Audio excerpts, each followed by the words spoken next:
Friends happy morning, नमस्कार आप सभी साथियों को आपके अपने YouTube channel doctor Falahari ear centre में हम एक बार पुनः स्वागत करते हैं। फ्रेंड्स हम वेलकम करते हैं। फ्रेंड्स आज का जो टॉपिक है बहुत ही इंपॉर्टेंट है। आज हम बात करेंगे हर्पिस डिसीज के ऊपर, जो निश्चित तौर पर इसका पेशेंट आप देखेंगे तो बहुत ही क्रिटिकल कंडीशन में आपको देखने को मिलता है। फ्रेंड्स तो आइए हम लोग इस डिसीज के बारे में जानने का प्रयास करते हैं कि हर्पिस डिसीज क्या है, इसमें कौन कौन से सिम्टम्स आपको देखने को मिलेंगे, इसके कॉजेस क्या हो सकते हैं, बेस्ट ये ट्रीटमेंट क्या है जो हम लोग कॉमन रूप से पेशेंट को देते हैं, वो कुछ रेमेडीज हम आपके साथ शेयर करेंगे। फ्रेंड्स हमेशा ध्यान रखिएगा कि प्रत्येक पेशेंट की अलग अलग रेमेडीज हो सकती है उसके डिसीज के अनुसार से, और उसके जो बॉडी टेम्परामेंट है, उसकी पास्ट हिस्ट्री क्या रही है, उसके जो पूर्वज में कौन सी डिसीजेस रही हैं, उसको डिसीज मॉर्निंग में होती है, इवनिंग में होती है, मिडनाइट होती है कि कब होती है, कई चीज़ें हम लोग देखते हैं। उसको कौन कौन से विशेष लक्षण उसके अंदर देखने को मिलते हैं, उसके हिसाब से हम लोग रेमेडीज को सेलेक्ट करते हैं।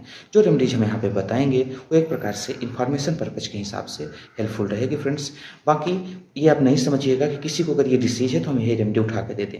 उसकी जो सिम्टम्स है उसको अच्छे से समझिए, उसके हिसाब से डॉक्टर्स जो हैं वो रेमेडी को सेलेक्ट करते हैं। तो फ्रेंड्स आइए हम लोग इसके बारे में बात करते हैं। उसके पहले आप चैनल में नए हैं तो चैनल को सब्सक्राइब जरूर कीजिए। फ्रेंड्स बेल आइकन को ऑन कर लीजिए।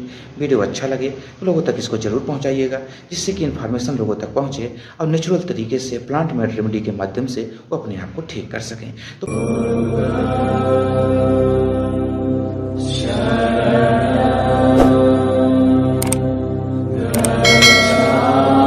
फ्रेंड्स हर्पिस जो डिसीज है ये हर्पिस सिम्प्लेक्स वायरस की वजह से होती है। अब ये करती क्या है फ्रेंड्स कि ये जो वायरस है ये जो बाहरी जननांग है, गुदा है तथा शरीर की जो बाहरी अंग है, त्वचा है, उसको ये बहुत ज़्यादा इन्फेक्ट कर देती है और वहाँ पे एक प्रकार से फफोले टाइप से आपको देखने को मिलता है। फ्रेंड्स कई बार बहुत ज़्यादा चकत्ते या कि दाद जैसे सिम्टम्स आपको, यानी कि बाम इन्फेक्शन जैसे आपको कई प्रकार के सिम्टम्स देखने को मिलते हैं। पर सबसे ज़्यादा इसमें से फफोले आ जाते हैं, जो कई बार बहुत ज़्यादा पस सेक्रेशन होना शुरू हो जाता है और उसमें कई बार ब्लीडिंग भी आना शुरू हो जाती है। फ्रेंड्स इस चीज़ को हमेशा ध्यान रखिएगा कि ये जो डिसीज है इसमें बहुत ज़्यादा बर्निंग सेंसेशन होता है, यानी कि इसमें जो सिम्टम्स है फ्रेंड्स, इन सिम्टम्स को याद रखिएगा कि बड़े बड़े फफोले देखने को मिलेंगे, उसमें बर्निंग सेंसेशन, यानी कि पेशेंट को बहुत ज़्यादा तकलीफ होती है, यानी कि आप समझ सकते हैं कि उसको कितना ज़्यादा जलन होती है। और उसके बाद जो उसके अपसिस रहते हैं वहाँ से बहुत ज़्यादा डिस्चार्ज होना शुरू हो जाता है, कई बार तो एलोइस भी होना शुरू हो जाता है और कई बार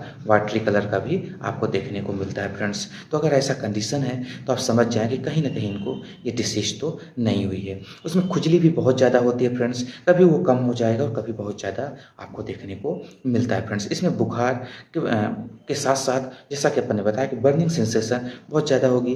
पेशेंट अक्सर आंख बंद करके लेटा रहता है और वो कई बार तो आवाज़ भी करता है, यानी कि चीखता भी है, इतना ज़्यादा उसको तकलीफ आपको देखने को मिलती हैं और भी सिम्टम्स हो सकते हैं। अब इसके फ्रेंड्स जो कॉजेस है, जैसा कि अपन ने शुरू में ही बता दिया था, पुनः एक बार इसको रिपीट करते हैं कि एक्चुअल में ये संक्रामक बीमारी है, यानी कि इन्फेक्शियस डिसीज है फ्रेंड्स, जो कि एक शरीर से दूसरे शरीर में, यानी कि इन्फेक्टेड शरीर से हेल्दी शरीर में ये ट्रांसफ़र हो जाती है। अगर उनके कांटेक्ट में रहा जाए तो ये वायरस फैल जाता है। फ्रेंड्स यानी कि एक प्रकार के इसको आप समझ सकते हैं कि ट्रांसमिटेड डिसीज है, यानी कि वायरस ट्रांसफ़र होता है। फ्रेंड्स तो जैसा कि अपने शुरू में बताया फ्रेंड्स कि हर्पिस सिम्प्लेक्स वायरस की वजह से ये डिसीज होती है और एक इन्फेक्टेड जो पर्सन है उसके कंटेक्ट में जितने हेल्दी पर्सन आते हैं वो भी इस डिसीज के शिकार हो जाते हैं और ये डिसीज लगभग बहुत ज़्यादा तकलीफ देने वाली एक प्रकार की डिसीज है। अब हम बात करते हैं फ्रेंड्स कि किसी को डिसीज हो जाए तो उसको सबसे पहले ऐसे जगह पे रखा जाए जहाँ पे कि जो हेल्दी पर्सन है उनके कंटेक्ट में ना आए, उसके जो कपड़े हैं और जो उसका रहन सहन खान पान है उसको तत्काल चेंज कर दें, साफ़ सफाई का विशेष ध्यान दें। जो भी अटेंडर्स रहें उनको भी अपने हाइजीन का बहुत ज़्यादा ध्यान रखना चाहिए, जिससे कि इन्फेक्शन उनको ना फैले या कि उनके शरीर को इन्फेक्ट ना करे। इसलिए ऐसे कपड़े को पहने, एक मास्क लगा के, ग्लव्स लगा के डायरेक्टली आप उनके टच में ना आए, जिससे कि एक हेल्दी पर्सन को ये डिसीज ना पहुंच पाए। फ्रेंड्स अब हम बात करते हैं कि अगर किसी को डिसीज हो ही गई तो उसको तत्काल अपन ठीक कैसे करेंगे। इसके लिए फ्रेंड्स आपको करना क्या होगा कि इलेक्ट्रोहोम्योपैथी की जो रेमेडीज आती है, यानी EH ट्रीटमेंट है, आपको S1 A2 और VER1 को, यानी कि इन तीनों को एक साथ D3 डाइल्यूशन लीजिए। इस तरीके से 100 ml के बॉटल में आप इनका D3 डाइल्यूशन लीजिए और उसमें से बिस्लरी वाटर या कि RO का पानी आप इसमें डालिए। कितना, करीब 10-10 बूंद आपको ये D3 डाइल्यूशन लेना है और इसमें आपको फिर पानी डाल देना है, यानी कि पानी ठीक हो, शुद्ध हो। सबसे अच्छा बिस्लरी का पानी आप ले सकते हैं फ्रेंड्स, एक्वा का। उसके बाद इसको आप 50 स्ट्रोक इस तरीके से आप दे दीजिए। पेशेंट को 1 लीटर पानी को बॉयल कीजिए, उसमें करीब 20 बूंद इसका डाल दीजिए और उस बॉटल को भी, जैसे मान लीजिए कि आपने इस बॉटल में डाला और इसको पानी से डाल दिया, उसके बाद फिर इसको 50 से 100 स्ट्रोक दीजिए और पेशेंट को कंटिन्यू यही पानी पिलाइए, कोई दूसरा पानी इसको पीने के लिए बिल्कुल मत दीजिए। इसके साथ साथ उसको डाइट प्लान बहुत ज़रूरी है फ्रेंड्स। कौन सा डाइट प्लान, वो हम आपको डिस्क्रिप्शन बॉक्स में लिंक दे देंगे, आप उसको जरूर देख लीजिएगा। उसको रसोई का खाना या कि जो पैक्ड फूड है तत्काल बंद करके उसको फ्रूट्स देना है और इसके साथ साथ उसको एलोवेरा और आंवला का मिक्स करके अपने हाथ से बना के, ध्यान रखिएगा मार्केट का नहीं। आप पेशेंट को 3 से 4 बार करीब 15 से 20 ml आप देना शुरू कर दीजिएगा।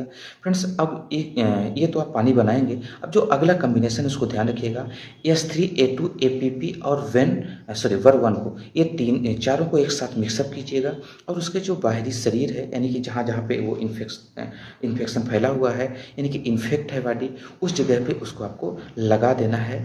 एक ऐसा समझ सकते हैं कि जैसे एक ये गिलास है, इसमें से आप उसका कॉम्बिनेशन चारों, यानी किस किस चीज़ का, S3A2 APP और वर1 का, इन तीनों को उसी तरीके से 100 ml बॉटल में डालिए, पानी डालिए, 50 स्ट्रोक दीजिए। उसके बाद करीब 10 से 15 बूंद यहाँ पे डालिए और इसमें से नॉर्मल, यानी जिस पानी को बॉयल करके नॉर्मल कर लें, उसमें से इस पानी को डालिए और कॉटन ले लीजिए और जहाँ जहाँ उनको दर्द हो, तकलीफ हो, अब्सेस बन रहा है, वहाँ पर इसको अप्लाई करना है। दिन में करीब 3 से 4 बार आप ऐसा करेंगे तो आप देखेंगे कि पेशेंट को लगभग 24 से 48 घंटा के अंदर अंदर बहुत आराम हो जाएगा, वो रिलैक्स महसूस करने लगेगा, उसको भूख भी लगने लगेगी और उसका फीवर भी धीरे धीरे कम होगा। फ्रेंड्स ध्यान रखिएगा, अगर बहुत ज़्यादा उसको बुखार आ रही है तो आपको L1 और F2 को मिक्सअप करके उसको कंटिन्यू दे सकते हैं फ्रेंड्स। इसके साथ आपको ध्यान रखना है फ्रेंड्स, तो बहुत ज़्यादा अगर ब्लीडिंग हो रही हो, कई बार बहुत ज़्यादा ब्लड निकलना शुरू हो जाता है, उसका पल्पिटेशन बढ़ रहा है, तो आपको BE को भी अप्लाई करना है और उसको पिलाना भी है। और अगर बहुत ज़्यादा उसमें पस सेक्रेशन होना शुरू हो गया है तो आपको GE यानी ग्रीन इलेक्ट्रिसिटी को अप्लाई करना है। ध्यान रखिएगा, अगर ब्लीडिंग हो तो आपको BE को, अगर पस सेक्रेशन हो तो आपको GE को ही अप्लाई करना है। इसके साथ आपको A3 का भी कम्बिनेशन या कि A1 का भी कम्बिनेशन आप बना सकते हैं और दे सकते हैं, जैसा पेशेंट की कंडीशन हो। तो निश्चित तौर पर पेशेंट को बहुत तेज़ी के साथ आराम होना शुरू होगा और आप देखेंगे कि 2 से 3 दिन के अंदर अंदर पेशेंट एक हेल्दी लाइफ एंजॉय करना शुरू कर देगा, स्वस्थ होना शुरू कर देगा और कंप्लीट रूप से 1 हफ्ते 10 दिन के अंदर अंदर वो ठीक हो जाएगा फ्रेंड्स। तो हम उम्मीद करते हैं वीडियो आपके लिए इन्फॉर्मेटिव है, वीडियो अच्छा लगा हो तो इसको लोगों तक जरूर पहुँचाइएगा। तो हम मिलेंगे न्यू वीडियो के साथ फ्रेंड्स, तब तक के लिए अनुमति दीजिए, नमस्कार।